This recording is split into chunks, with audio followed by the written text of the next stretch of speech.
যতদিন বাবা বেঁচে থাকেন, মেয়ে তার বাপের বাড়িতে অধিকার নিয়ে আসে এবং ঘরেও অধিকার দেখতে পারে। কেউ কিছু বললে জোর গলায় বলে দেয় যে এটা আমার বাবার বাড়ি।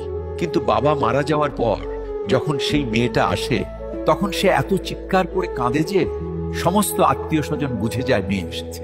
সেদিন মেয়েটি তার সাহস হারিয়ে ফেলে, কারণ তার বাবা আর নেই। তার সাহসও সেদিন মরে যায়। বাবার মৃত্যুর পর মেয়ে কখনো তার ভাই ভাবির ঘরে ততটা জেদ করে না যতটা জেদ বাবার সময় করত। এখন খেয়েছো, পড়েছো, ব্যাস সব শেষ। যতক্ষণ তার বাবা ছিল সবকিছু তার ছিল। এই কথাটা সে খুব ভালো করে জানে। বাবা মেয়ের সম্পর্কে ভালোবাসা সমুদ্রের চেয়েও গভীর হয়।